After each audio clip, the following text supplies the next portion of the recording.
Hello दोस्तों, आप देख रहे हैं MKSM स्टडी। आज की इस वीडियो में हम गुणनखंड विधि से घनमूल निकालना सीखने वाले हैं। आज की इस वीडियो में हमने दो क्वेश्चन लिए हैं, दोनों के दोनों करेंगे बहुत ही आसान तरीके से। तो चलिएगा हम पहले क्वेश्चन को बनाते हैं, इसके बाद हम दूसरे क्वेश्चन को बनाएंगे।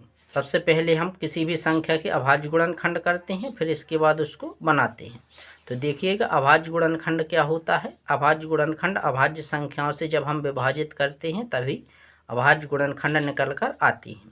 तो अभाज्य संख्या होती हैं जैसे कि 2, 3, 5, 7, 11, 13, 17, 19, 23। इस प्रकार से संख्या अभाज्य संख्या कहलाती हैं, जो स्वयं के पहाड़े से विभाजित हों और एक के पहाड़े से भी, और किसी से भी विभाजित ना हो। हम चलते हैं, पहले हम इसको अभाज्य गुणनखंड विधि से इसका गुणनखंड निकालते हैं। तो देखिएगा, इसमें क्या है कि जो इकाई का अंक 2 है, यदि कोई भी संख्या दी है, उसका यदि इकाई का अंक 0, 2, 4, 6, 8 होता है, तो वह संख्या 2 से पूरी तरह विभाजित होती है। तो हम इसको सबसे पहले 2 से विभाजित करेंगे। 2 से भाग लगाएंगे कितने में? 5 में। तो कितनी बार जाएगा? 2 बार। 2 दूना 4 आएगा। अब जब 2 दूना 4 आया, यहाँ 5 था तो 5 में से 4 घटाएंगे तो कितना बचेगा? शेषफल 1। 1 यहाँ रखेंगे तो 18 हो जाएगा। फिर 2 का 18 में लगाते, 2 नम 18। पर 2 का हम 3 में लगाएंगे, 2 एकम 2, यहाँ 1 बचेगा। 2 छिक 12 आएगा। पर 2 से लगाएंगे, 2 एकम 2, और यहाँ पर 2 चौके 8, 1 बचा। 2 पंचे 10 हो जाएगा। अब यहाँ पर 1 बचेगा, यहाँ 11 हो गया था तो 2 अट्ठे 16 आएगा। कितना आएगा? 16। जब तक इकाई का अंक सम संख्या 0 रहेगी तब तक यह क्या है? संख्या 2 से विभाजित होती रहेगी। 2 से भाग 14 में लगाएंगे, 2 सत्ते 14, और 2 का 5 में 2 दूना 4, 1 बचा तो कितना हो जाएगा? 2 नम 18। अब देखिएगा, इसका इकाई का अंक सम संख्या नहीं है, अब क्या है? विषम संख्या। तो इसमें हम क्या है? 3 से भाग लगाएंगे। 3 से भाग लगाने के लिए क्या किया जाता है कि जो संख्याएं दी हैं उसको यदि हम जोड़ लें, जैसे कि 9 और 2 जोड़ेंगे 11, 11 में 7 जोड़ें 18, तो इसका योगफल 18 आ रहा है। यदि हम 3 से भाग लगा दें तो 18 3 से 6 बार में पूरी तरह विभाजित हो जाता है। तो वह संख्या भी 3 से पूरी तरह विभाजित हो जाती है। यानी जिस संख्या का योगफल 3 से पूरी तरह विभाजित हो तो वह संख्या भी पूरी तरह 3 से विभाजित होगी। तो इसमें अब हम 3 से भाग लगाएंगे। 3 से भाग लगाएंगे तो कितनी बार जाएगा? 2 बार। 3 दूना 6, 1 यहाँ बचा, 3 चौके 12 और 3 तिरका 9। फिर हम लगाएंगे 3 से भाग, तो 3 अट्ठी 24, 3 एकम 3। अब 3 से फिर जाएगा, देखिएगा 3 दूना 6, यहाँ पर कितना था? 8, 6 घटेगा, 2 बचेगा शेषफल, तो 2 यहाँ आएगा। 3 7 21 हो जाएगा। अब 3 से भाग लगाएंगे 27 में, तो 3 नम क्या होता है? 27, तो 3 नम 27 आएगा। और यहाँ 3 से लगाएंगे, 3 तिरका 9 और 3 एकम 3 आएगा। अब घनमूल में क्या किया जाता है कि 3 3 के सेम संख्याओं के जोड़ा हम बना लेते हैं। एक जैसी संख्याएं 3 होंगी तो उसका एक जोड़ा बनेगा। तो यहाँ देखिएगा 2 है 3 बार, तो हम इसका एक जोड़ा लेंगे, और यहाँ 3 को एक जोड़ा लेंगे, और यहाँ 3 का एक जोड़ा लेंगे। इससे हम एक 2 लेंगे, और इससे हम एक 3 लेंगे, और इससे भी हम क्या लेंगे? एक 3 लेंगे। इसका घनमूल कितना निकल के आएगा? घनमूल बराबर होगा इसका, जो हमने 3 3 के जोड़े बनाए हैं उससे हम एक एक संख्या लेंगे। एक देखिएगा 2 से लेंगे, तो 2 से एक 2 लिया, इन तीनों से एक 3 लिया तो 3 आ जाएगा। इस 3 से हमने एक 3 लिया।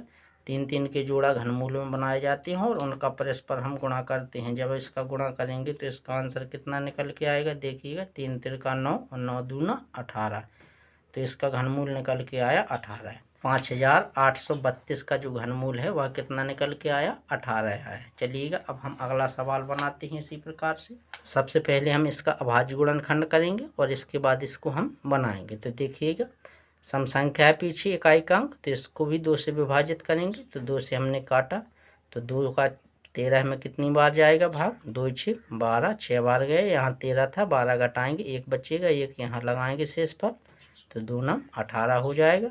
अब 2 का 2 में देंगे, 2 एकम 2, 2 का 4 में 2 दूना 4। फिर 2 से देंगे, 2 3 6, 2 का 9 में कितनी बार जाएगा? 4 बार। 2 चौकी 8, 9 था, 1 बचेगा, यहाँ 11 हो जाएगा। 2 पंचे 10, यहाँ 1 आएगा, 2 छिक 12। अब 2 का हम फिर भाग लगाएंगे, 2 एकम 2, यहाँ पर 1 बचा, 2 सत्ते 14, यहाँ पर 5 में लगाएंगे तो 2 दूना 4, 1 बचा, 2 अट्ठे 16। फिर हम 2 से भाग लगाएंगे। 2 अट्ठे 16, 1 बचा, 2 छक 12, 2 चौके 8। 2 से भाग लगाते जाएंगे जब तक इकाई का अंक सम संख्या हो। तो 2 से भाग लगाया, 2 चौके 8, 2 तीन 6 और 2 दूना 4। अब देखिएगा 2 से फिर भाग लगाएंगे, 2 दूना 4, 2 एकम 2, 2 छक 12। अब यहाँ थोड़ा ध्यान से भाग देंगे, देखिएगा 2 एकम 2। अब 2 का भाग 1 में नहीं जा रहा तो भागनाश की 0 रखेंगे, 2 अंक मिला कर लेंगे। 2 अट्ठे 16, 2 का फिर भाग लगाएंगे, 2 पंचे 10, 2 चौके 8, 2 का 5 में 2 दूना 4, यहाँ 1 बचेगा, 2 सत्ते 14 आएगा। अब देखिएगा इकाई का अंक जो है विषम संख्या प्राप्त हो गई। तो इसको हम 3 से भाग देंगे, क्योंकि 7 और 2 9 होता है, 9 3 से विभाजित होता है, तो यह संख्या भी 3 से पूरी तरह विभाजित होगी। तो इसमें हम 3 से भाग लगाएंगे। 3 नम 27, 3 तिरका 9, 3 एकम 3। अब क्या किया जाता है, एक जैसी संख्याओं का हम 3 3 का जोड़ा बनाएंगे। सबसे पहले तो ये 2 3 बार हैं तो इसका हम क्या करेंगे, एक जोड़ा बनाएंगे। ये 2 3 बार हैं तो इसका भी हम जोड़ा बनाएंगे। यदि हम अभाज्य गुणनखंड नहीं करते तो हमारे जोड़ा क्या होते हैं, नहीं बनते, तो इसलिए हम अभाज्य गुणनखंड करते हैं। तो देखिएगा 1 3 का हमने ये जोड़ा बनाया तो कितना लेंगे, पहले वाले जोड़े से 1 2 लेंगे, इस वाले जोड़े से 1 2 लेंगे, इस वाले जोड़े से भी 1 2 लेंगे, इस जोड़े से हम 3 लेंगे। घनमूल जो इसका निकल के आएगा वो कितना आएगा, 2 गुणे 2 गुणे 2 गुणे 3। तो यहाँ लिखा 2 गुणे 2 गुणे 2 और गुणा 3। अब इसका हम आपस में गुणा करवा लें तो 3 दूना 6, 6 दूना 12, 12 दूना 24। तो इसका घनमूल जो निकल के आया हुआ कितना आया है, 24 आया है। तो आज की वीडियो में इतना ही, मिलते हैं अगली वीडियो में। यदि आपको बिल्कुल बेसिक से मैथ सीखना है तो आप हमारे यूट्यूब चैनल को सब्सक्राइब कीजिए, वीडियो को लाइक और अपने दोस्तों तक शेयर जरूर करें।